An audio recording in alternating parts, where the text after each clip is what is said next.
Hello all and welcome, and I'm the MGTOW philosopher, and welcome to the evil cultural Marxist news, where I will take a look at some of the more stupid, feminist, Marxist, socialist news of the week.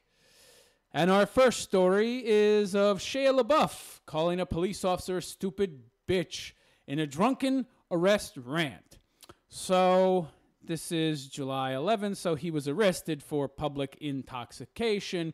This guy's been losing his mind ever since he stopped being famous. He's gone totally insane, become a left-wing social justice warrior, moron of note, attacking people in public and rants and screaming at people. He will not...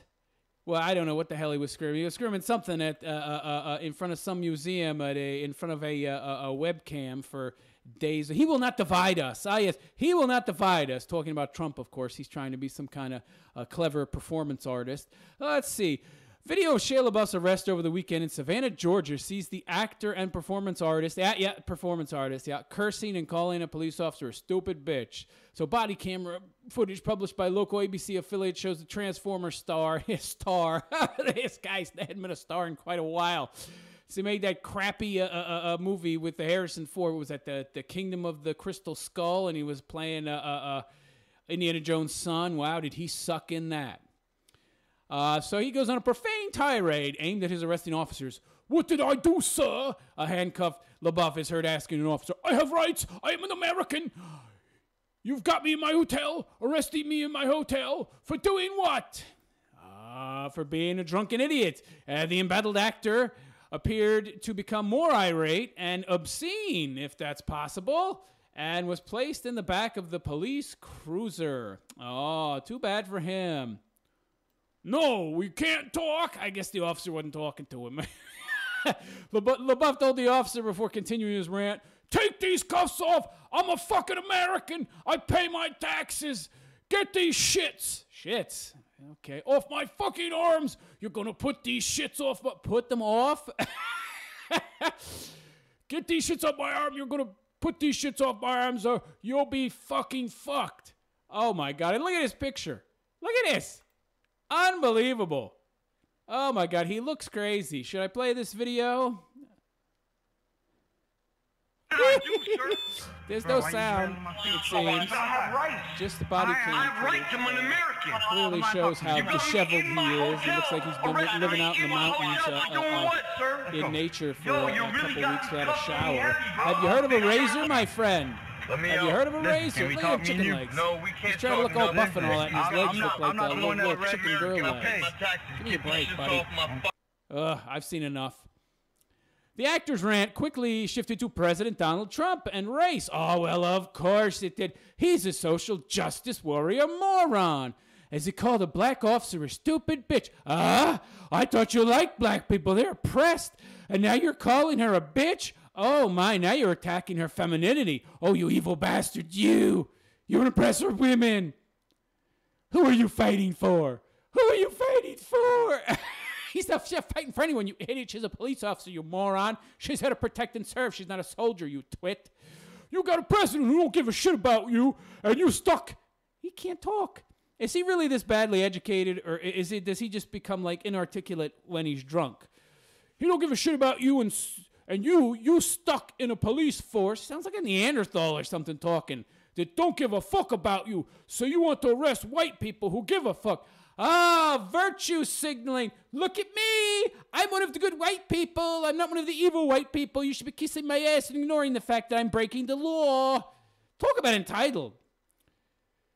So you want to arrest white people who give a fuck, who ask for cigarettes? I don't know. Maybe he asked somebody for cigarettes or went out to buy cigarettes and he was drunk and acting like an idiot. Who knows?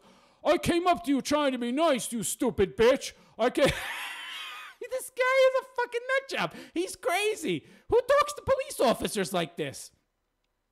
"I came up to you asking for a cigarette, you dumb fuck." LaBeouf is seen yelling from the back of the police cruiser. This guy is out of his fucking mind. It's hilarious to watch him melt down. "Why would I ask for a cigarette if I was racist?" First of all, what the hell is he talking about? Who called him a racist? He's getting arrested for disturbing the peace and drunken disorderly conduct. What does that have to do with being racist? You stupid bitch! I was asking for a cigarette. You said no. I said word. Word? And then you arrested me. Oh, well, I guess she didn't like you using supposed black language. You're appropriating her culture. Yeah. He continues to say, you dumb fuck. They got cameras everywhere, you dummy.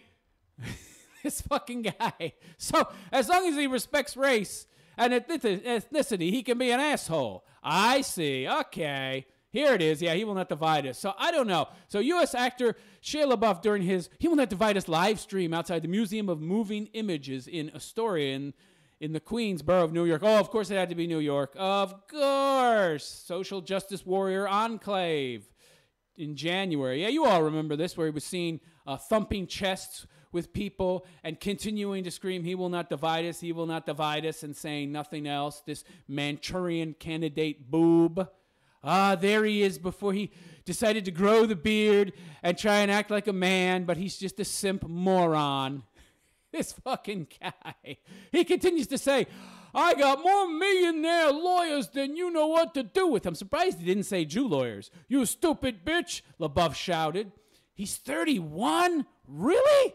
I had no idea he was that old. I mean, holy shit. I thought maybe he was in his, mid-20s or something. He's 31. How do you get to 31 acting like this? I don't get it. Was arrested Saturday and charged with public intoxication, disorderly conduct, and obstructions. This was this past Saturday. Yeah. A detailed police report says LaBeouf continued to attempt to struggle against the wall at the pre-booking area of the police station. Mr. LaBeouf then began reaching on my gun belt and began pulling at my radio while he was stating that he was grabbing my gun. What is this guy, fucking crazy? You're trying to grab at a cop's gun? You want to get shot, you idiot? I advised Mr. LaBeouf that he was in fact grabbing my radio and not my firearm. My hand was placed on Mr. LaBeouf's right shoulder in an attempt to maintain control of him. It was at this point that Mr. LaBeouf leaned over and kissed my hand, the police report said. He was released on $7,000 bond. This guy is a fucking lunatic. He kissed the cop's hand after first trying to reach for his gun. This is what liberalism does to you, folks. It is indeed a mental disorder. No question. On to our next story. Cop injured in deadly Baton Rouge ambush files lawsuit against Black Lives Matter. Yeah, imagine that. Black Lives Matter, a homegrown terrorist organization that incites people to shoot cops, is being sued by somebody because they incited others to shoot cops. Imagine that. Black Lives Matter and some of the movement's leaders have been accused in a federal lawsuit of inciting violence that led to an ambush of a gunman who killed law enforcement officers in Baton Rouge last summer. Big surprise. Oh, but Black Lives Matter is really saying all lives matter, even though they only say Black Lives Matter and pigs in a blanket and tell you to kill cops. Yeah, they're a peaceful organization. The ambush in Baton Rouge on July 17th last year resulted in the death of 3 law enforcement officers. According to the advocate, the suit was filed Friday on behalf of an officer who was severely injured in the attack by a black military veteran. The outlet states that while the suit doesn't name the officer, its description of the plaintiff matches Sheriff's Deputy Nicholas Tullier of East Baton Rouge Parish, who has been at a rehabilitation hospital since November. Poor fucker. I feel sorry for this guy. Jesus Christ. Because these Black Lives Matter people, this guy was shot and injured. What? Ugh, scum. Total scum, Black Lives Matter. According to ABC 13, Tellier was shot in the head, stomach, and shoulder. Jesus Christ. Guy's a fucking robot to survive that. Holy shit. And shoulder by Long, leaving him with brain damage. Jesus, that's fucked up. The 42-year-old father of 2 came out of a vegetative state in December and was able to communicate non-verbally. Duran, Mixon, and 4 other Black Lives leaders are defendants in the suit. Yeah, you know, you can be charged for an actual crime. Like, if you incite people to riot, they can, arrest you for that. Because even though you didn't physically do anything, you incited other people to do it. You bunch of Black Lives Matter morons, you. The attorneys that filed the suit on Friday have previously sued Black Lives Matter and Mckesson on behalf of an officer that was injured at a protest over a police shooting just last July. I wonder about where they're getting their money from. George Soros, perhaps? Some of the other scumbags? Globalist reject motherfuckers that fund these homegrown terrorist organizations to try and overthrow our fucking government and destroy traditional Western culture? Yeah. Where are these motherfuckers getting all this money to defend these lawsuits? Well, you know where. The globalist elite scumbags who fund these homegrown terror organizations. During the Baton Rouge shooting, 29-year-old former Marine Gavin Long from Kansas City, Missouri, used a semi-automatic rifle to fatally, of course, if you believe the left, it was a fully automatic rifle. They don't know the difference between semi-automatic and fully, of course, to fatally shoot 3 officers and injure 3 more outside of a convenience store near Baton Rouge Police Headquarters. Too bad there wasn't a good guy there with a gun that could have shot that crazy motherfucker in the head before he started firing on cops. Sucker firing, essentially, and they had no time to prepare. Long was shot dead after his rampage. Very good. It was later discovered that he had made videos which called for violence in response to what he saw as a mistreatment of African Americans by police officers, which is, of course, nonsense if you look at the numbers. They're treated in exactly the same proportion with which they commit crimes. But if you listen to Black Lives Matter, you won't hear that. So they filed a lawsuit against that crazy fucker that was shot and killed 3 officers. Good. I hope they win. Next. This story is amazing because it's just impossible to believe, which is probably the only reason she got caught and is being charged. Woman convicted for filing fake news rape allegations against 15 men. Now, I don't want to state the obvious here, but I'm going to anyway. And looking at this picture, I see perhaps one of the fattest women I've ever seen who was actually still ambulatory. That this woman can walk around, and she must be at least 400 pounds, is shocking to me. The last time I saw a woman this fat, she was bedridden. And she's claiming that 15 men raped her. So this stretches credulity to its maximum. Almost as much as those pants she's wearing are being stretched. My God, she is a gargantuan behemoth blob of a woman. How could anybody take this serious? Oh, I guess they didn't. She got convicted. If this woman walked into a police station and I was the cock behind the desk and she said to me, 15 men raped me, I'd be like, bullshit. Get the fuck out of here before I arrest you for making a false allegation. I mean, come on. Where are you going to find 15 fat lovers, chubby chasers, and all of them are rapists, and they all raped this woman? There's no way anybody's going to rape this woman. She's clearly a social justice warrior who was looking for some victimhood status. She's grown up her whole fucking life with no consequences to her actions, so she figures, I can do whatever the fuck I want. There's not going to be any consequences. I've been a social justice warrior my whole life, and I'm a woman. I'm a fat woman, too, so people pander to me and treat me like a princess. I've never been punished for anything bad I did, so I can make these allegations. And, of course, I'm a psychopath, so I don't care if I send 15 innocent men to jail because, I'll feel better about myself and people will treat me like I'm special because victimhood is a bonus. It's a plus in our society, and I'll be treated better. I don't give a shit about those men. They're just garbage. Well, you are the garbage, sweetheart, you fat pig, you. A 25-year-old British woman by the name of Gemma Beale is reportedly facing jail time after being convicted of filing false rape claims against 15 innocent men, one of whom was imprisoned for 7 years. As a result, you need to send this bitch to jail for at least double that time. According to Fox News, Beale made her claims from 2010 to 2013, alleging that 6 men sexually assaulted her and 9 raped her in 4 separate incidents. They must be going by the always believe her narrative, which I made a video about, by the way, and you should watch it. It was actually called the always believe her narrative. This is some total horseshit because there's no other way you could believe this woman. She is one of the most ghastly looking creatures I've ever seen. I can't imagine animals would want to fuck her. I mean, you know those people that are into bestiality. I can't even imagine a dog wanting to hit this. She'd pull down her pants and put some peanut butter on her snatch and say, come on, Rusty. Ugh, the dog would be like, no fucking way, I ain't touching that. I mean, good God. Even animals would stay away from this cow. Even cows would avoid this cow. And we're supposed to believe that 15 men wanted this big, fat, ugly piece of ass? I don't think so. Get the fuck out of here. In one false claim from 2012, the outlet states Beale said she was attacked by 4 men in an alley with a piece of barbed wire. Right there sounds, that just don't sound right.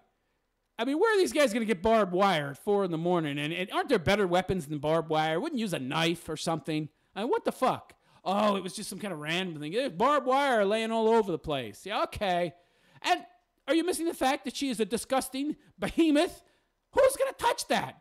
Find me 4 guys that are all chubby chasers hanging out together, and they all 4 happen to be rapists. They all happen to be members of the same rape gang, and they just happen to want to bang that. Really? I mean, you are stretching believability here. Unbelievable that anybody could believe this woman and put somebody in jail for 7 years. If I looked at her and somebody said she was raped by that guy, I'd be looking at the guy and I'd be thinking, that can't be right. There's no man on earth that would touch that. He must be a chubby chaser or something, but this something ain't right here. I can't even imagine a chubby chaser would want to touch this. Good Lord. But jurors were shown footage of her walking home alone and were told by prosecutors that the injuries were self-inflicted. After Beale filed another complaint in 2013, this is very interesting, isn't it? This is kind of like Munchausen by proxy, where like the mother, you know, she shoots like bleach into the kid's veins or something, or makes the kid sick so that she gets like attention and sympathy. And she's in a way a victim as well, and she's doing all this to get all this attention. That's what it seems like. This seems kind of like that Munchausen by proxy bullshit. After Beale filed another complaint in 2013, police reportedly grew suspicious. They should have been suspicious the first time she said anything. Look at her. Nobody's raping that. Are you kidding me? And decided to look into all her previous claims. What the fuck? Why didn't you look into her previous claims when she made the claims, you idiots? Is it too hard to actually do an investigation? Oh, the woman said she was raped. Well, that means she was automatically raped. Of course, she had to be raped. There's no way she could be lying because she's a woman, and we always believe the woman. So toss that son of a bitch in jail. And then you find out, oh my God, he's innocent. Maybe we should have done some investigating. Yeah, maybe you should investigate every fucking case, you morons. As London Crown Prosecutor Service lawyer Samuel Maine said in a statement, a clear and sustained pattern of willful falsification.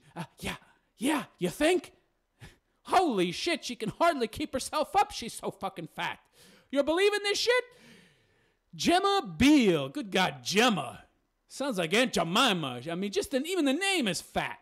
Was a determined liar who repeatedly went to great lengths to fabricate evidence in an attempt to see innocent men convicted. Yeah, she got no life. She wants to be a social justice warrior hero victim, including telling deliberate lies under oath. Maine also said, according to Fox News, Maine reportedly added that false allegations like the one Beale made are serious as they undermine the credibility of genuine victims and the efforts of the CPS and police to see perpetrators brought to justice. And yet you don't do very much about it if the past is any indicator. The Independent quotes Detective Sergeant Kevin Linnett, the lead investigator in Beale's case, is stating Beale is responsible for fabricating a series of extremely serious allegations which led to several extensive investigations being carried out. Not that extensive, apparently. It took you a while to figure out she was full of shit. Being carried out in teams of detectives and specialist officers spending thousands of hours on the cases and providing support to her. This is just another example of why you don't just automatically believe women. They are some of the least honest creatures on earth. Do not believe them. This is so stupid. You are creating a culture where they are superior and privileged, and only they are automatically believed. Good God, you want to talk about privilege? Talk about female privilege. Her manipulation of the criminal justice system has caused police to significant amounts of resources to put significant amount of resources in investigating her bogus complaints as well as her own offending. The reason I'm stammering is because there are some mistakes in the typing here. You think when someone would post a story, they would do some editing. As reported previously, when a prosecutor confronted Beale in court and accused her of willingly having sex with one of the victims, willingly, mind you, knowing she was going to accuse him of rape at a later date, the 25-year-old furiously stormed out of court. The man in question, Mahan Kasim, served 7 years in prison as a result of Beale's false allegations. So she should go to jail for at least 14 years, maybe 21 years. Would send a good message that you do not, under any circumstances, make a false allegation, or you will go to prison for a very long time. And on to our next story in the evil cultural Marxist news. I'm tired of watching brown men fall in love with white women. I'm a beautiful, big, thick black woman. God damn it, where's my beautiful black man? Feminist Jezebel writer says interracial marriages should not be shown on TV. Well, isn't she just a progressive, racist scumbag, isn't she?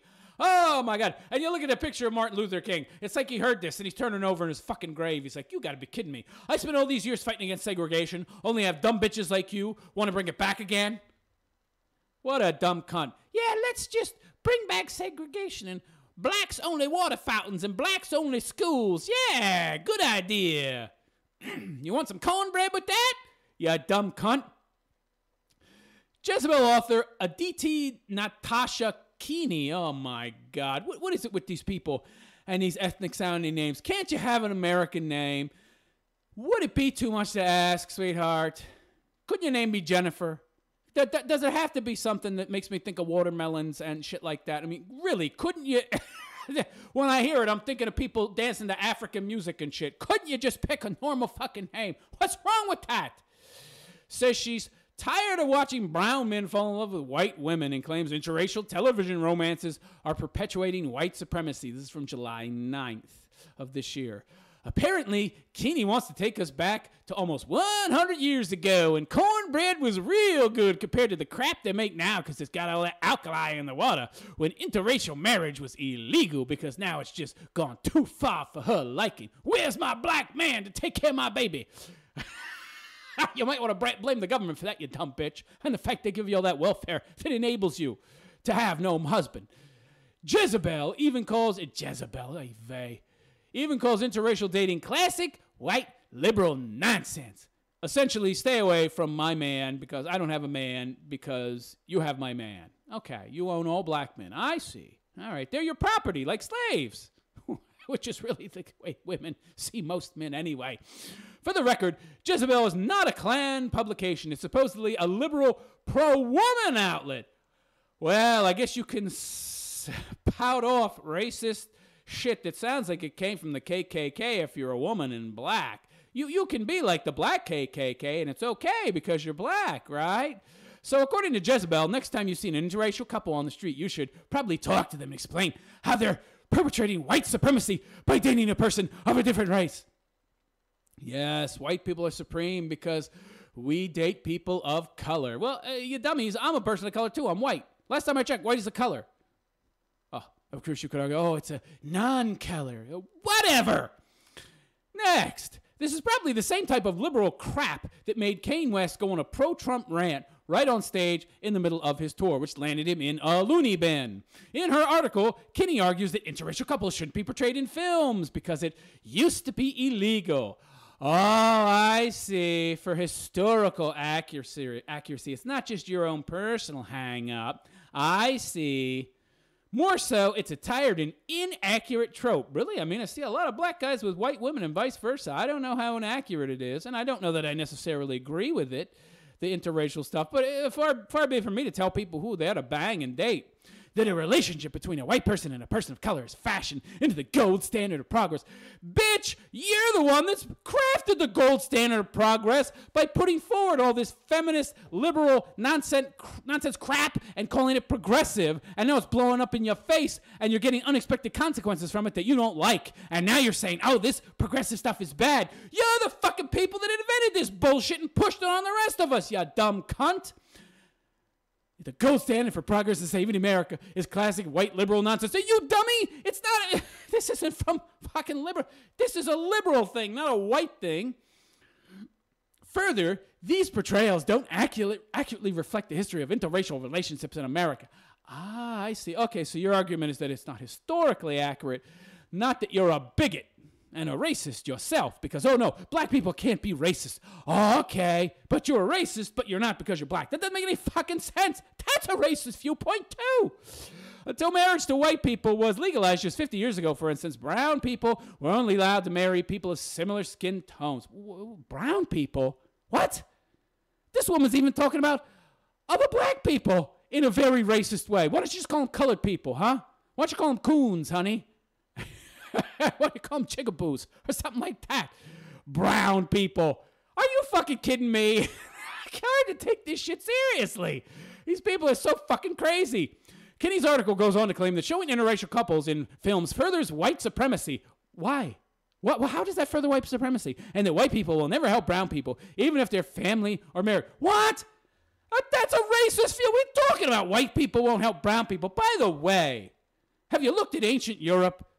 I mean, if you go back far enough, we were living in fucking huts and mud huts and in fucking caves and in woods and wearing animal skins and shit. Nobody helped us. Do you know what happened?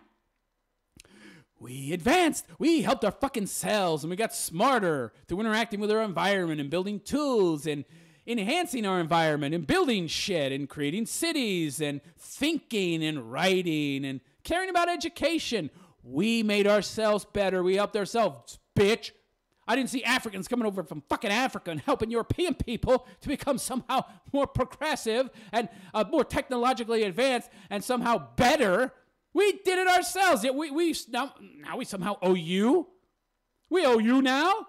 I thought you were talking about how liberalism is bad. Oh, it's white liberals that are bad. It's not your brand of liberalism, which is basically the exact same fucking thing, except you just have a different skin color, and now you're using identity politics to attack white liberals. But black liberals are just fine. Okay, whatever.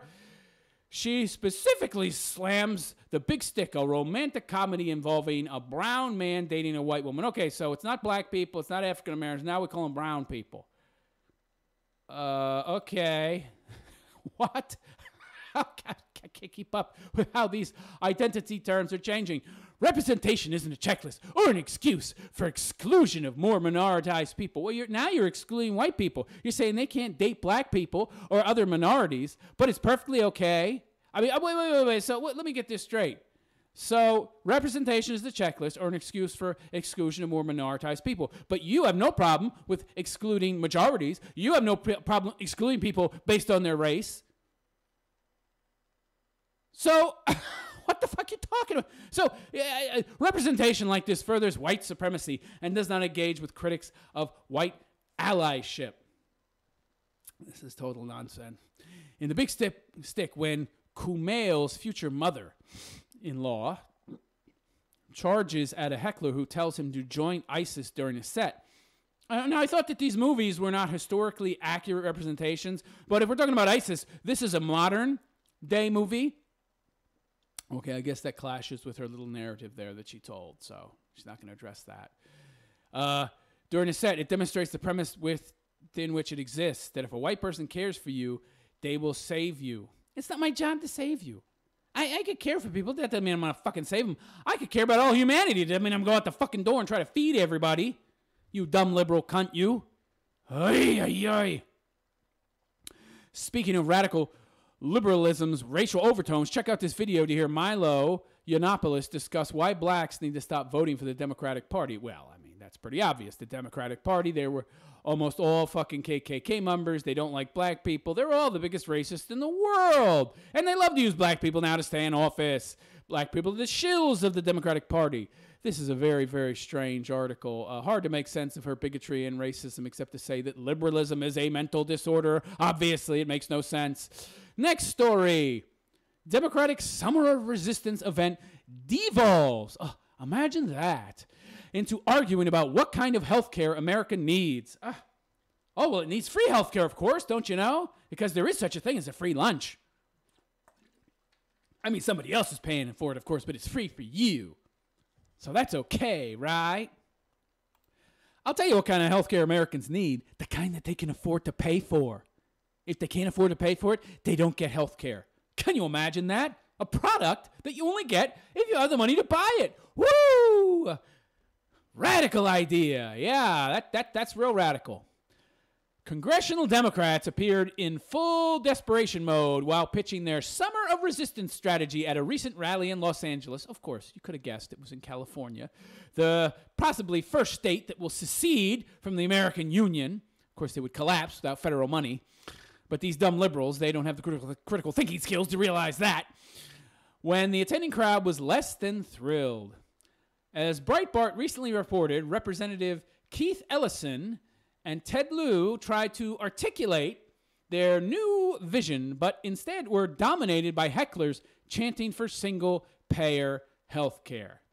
Ellison was eventually able to regain control of the event by asking people in the room who agree with universal health care to clap their hands. Yes, of course, we have to virtue signal and get the group collective thing going because, oh no, we cannot have anybody interrupting our wonderful narrative of universal health care. California Democratic Party leader Eric Bauman fared no better than Ellison, having his speech completely drowned out by people demanding single-payer health care. Imagine that. Footage shows arguments breaking out in the crowd as this happened. Oh, big surprise. Of course, the Democratic Party has no answer to its constituencies' demands. Of course not. No, they're too busy, as Newsweek reports, creating bumper sticker slogans like Democrats 2018. I mean, have you seen the other guys? Very interesting. Since their policies are demonstratingly awful, the only thing Democrats have left is blind hatred for Trump. And even though some in the party have expressed concern after recent acts of left-wing violence, resistance continues to the Democrats' prevailing battle cry. Thank God. And to our final story. Yes. Woman acquitted after having sex with 14-year-old because he looked mature. And this goes back to the double standard with women, doesn't it? I mean, hey, it's okay for women to rape boys because boys are just, they're boys. They like sex, right? And it's okay. While girls, this is the interesting thing, though. Girls mature faster than boys. So a 14-year-old girl would technically be more mature than a 14-year-old boy. So technically speaking, it would be more correct, more okay for a grown man to have sex with her than it is for this woman to have sex with this 14-year-old boy. But oh no, don't tell anybody that. She was acquitted after having sex with a 14-year-old boy because he looked mature? What the fuck does that have anything to do with it? I don't care if he's 6'7", he's 14. Canada. Oh, well, you should have known it was Canada. Canada's Supreme Court has reportedly upheld a trial judge's decision to acquit a 35-year-old woman who had sex with a 14-year-old boy. Holy shit, she's 21 years older than him. But she got off because he looked mature. So this judge is probably a feminist. He feels sorry for women. He figures, oh, the boy tricked her. He tricked her. The 14-year-old tricked the 35-year-old. I mean, I don't care how mature that bitch looks. Can I see your ID? This bitch gets off scot-free. According to the CBC, the Supreme Court released on Friday written reasons for its May ruling. She's a woman. He's a guy. He has a cock. She has a vagina, so she gets off scot-free. That's it. That's the reason. That's all you need. Where justices said Saskatchewan resident Barbara George should not face a new trial on sexual interference and sexual assault charges. George was acquitted on the charges because the trial judge found the sexual activity was factually consensual. Even though it's illegal and cannot be consensual with a 14-year-old child, he found that it was consensual somehow. Some way, somewhere, it was consensual. I don't know how it's consensual if it's illegal. That she honestly believed that the boy was at least 16. Okay. And there was reasonable doubt that she had not taken all reasonable steps to determine the age of the boy. Can I see your driver's license, please? Can I see some kind of identification? I mean, I would think the boy would have identification of some kind. School ID, something. The CBC continues citing the Supreme Court's response to an appeal. And by the way, what is she doing at a party where there's 14-year-old kids running around? Somebody tell me that. Citing the Supreme Court's response to an appeal that had been improperly appeals may often be filed if a trial judge is found to have made a legal error. The one involved allegedly made none. Filed following the acquittal. The outlet goes on to state that the boy was attending a party at George's house on the night of the incident. So, I want to know how she knew him. Did she know him at all? Was he a friend of some friend that she invited? And what the fuck are 14-year-olds doing running around a 35-year-old woman's house? Somebody please tell me that. The two reportedly spoke for several hours in George's bedroom. What? So, let me get this straight. So he's at the party with somebody else who probably knew his age, okay? And she sparks a conversation with him that is obviously serious enough and intense enough and likes him enough that she would go to a bedroom with him for a couple hours and talk and then have sex. And at no point during this, when she was around other people at the party, did she get a clue or any knowledge to his age? Come on, something ain't right here. George assumed the boy was over the age of 16 because he had facial hair. So what? Generally, someone older than that's going to have at least decent facial hair. I mean, he's got a little bit of peach fuzz. That doesn't mean anything. A mature demeanor. What does that mean, mature to me? What? This is all arbitrary nonsense. And apparent sexual experience. So, yeah, he's had sex before. Oh, whoop-de-fucking-doo-dah. That doesn't mean he's over the age of 14. There's no correlation between sexual experience and being 16. He could have been 15 or 14, too. As long as he can get a hard-on, it's possible for him to have sex. He could have got a first hard-on at 11 or 12. She don't know how old he is. Documents filed by the appellant with the Supreme Court said. The Supreme Court sided with George, stating that the more reasonable an accused perception of the complainant's age, the fewer steps reasonably required of them. I think there should be a lot of steps required. What are you talking about? We all know that if this had been a man, and it would have been a 14-year-old woman or girl, whatever, who's technically more mature than a boy of that age, he would have been tossed into jail immediately. No questions asked. Yet this woman is let go because she has vagina. Ay, this really pisses me off. In some cases, it may be reasonable to ask a partner's age. Yeah. If it looks like he's under fucking 18, you should be asking the age. It wouldn't matter to me. If I had some question, some doubt in my mind of any kind, I would be asking the fucking age. That she had no doubt whatsoever? Oh, come on. It would be an error, however, to insist that a reasonable person would ask a partner's age in every case. And yet you expect that of a man.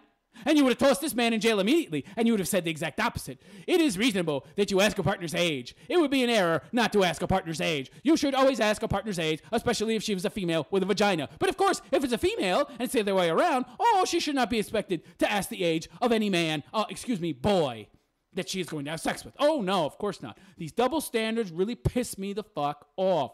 Conversely, it would be an error to assert that a reasonable person would do no more than ask a partner's age in every case, given the commonly recognized motivation for young people to represent their age. According to CCOM, Barbara George's involvement with the 14-year-old boy first came to light when, a few months after the incident, she applied to become a Royal Canadian Mounted Police officer. I see. The application asks whether the applicant has ever had sex with someone under the age of 16. The outlet, George, then asked her son, who threw the party, about the boy's age. I knew it! Her son is under the age of 16, perhaps. Her son is a young kid. This is somebody that's a friend to her son that she doesn't know. Wouldn't it be reasonable? Holy shit. And she's got a son this kid's age. And this kid invited him. He was a friend of her son. And wouldn't you think it's reasonable for her to assume that he's about the same age as the son? And to ask? Oh, of course she's a single mother. Oh, of course. I was just thinking to myself, where's her husband? Oh, no husband, single mother. And obviously she's irresponsible and stupid, and she acts as if life has no consequences. And apparently life does have no consequences for her, because she got off scot-free after banging a 14-year-old. Give me a fucking break. This was the first time she asked the boy's age? Are you kidding me? Get the fuck out of here. She had to have suspected that he might be underage. This was a friend of her son, who's obviously a teenager. Come on. It's clear that the judge was looking for every possible reason to excuse her from her actions. And this was just a convenient excuse that he doctored on his part to let her go. George subsequently stated on her application he was extremely mature. We had a connection. Oh, my God. Isn't this what all women say? Oh, I know he was only 12, but we had a connection. We were connected. We were like soulmates. Everything with me is feelings. There's no facts. The fact that he's 12 doesn't matter. That's not a fact. My feelings are facts. My feelings matter. That's all that matters. Okay, innocent. You can go home now. It happened once. It was so wrong, and I so regret doing it. And yet, she didn't expect to be arrested and put on trial even after admitting that she'd raped a 14-year-old. The RCMP opened an investigation in response and laid the charges against George, who is now a free woman. Of course she's free. Vagina. Oh, this news. The feminazi crap that you see in the news, the feminist, liberal equivocation bullshit that you see in the news. This cultural Marxist, everything is fucking relative, everything is open to interpretation bullshit. Oh, well, it's a woman. I mean, she's a woman and he's a boy. I mean, the judge is sitting there thinking, geez, when I was 14, I would love that sex to 35-year-old hot chick. I guess she's not really a bad person. It was an honest mistake. He does look mature. Yeah, okay, it's not her fault. No, of course not. Even though it was a friend of her teenage son, who's probably under 16 years of age also. And it's a reasonable conclusion to draw that the friends are probably under that age also. So you would think that she would ask his age before she fucks him. And she's fucking friends of her son. That's unbelievably irresponsible. Well, at least when the son is fucking 14, 15 or something. Ridiculous. It's unreasonable to expect her to ask age. What the fuck is she doing? Spending time alone with a room with a kid who's a friend of her teenage son and fucking him. The liberal left. Nothing is sacred anymore. Well, I am the MGTOW philosopher, and that is the evil cultural Marxist news for this week. I wish you a good day. Take care.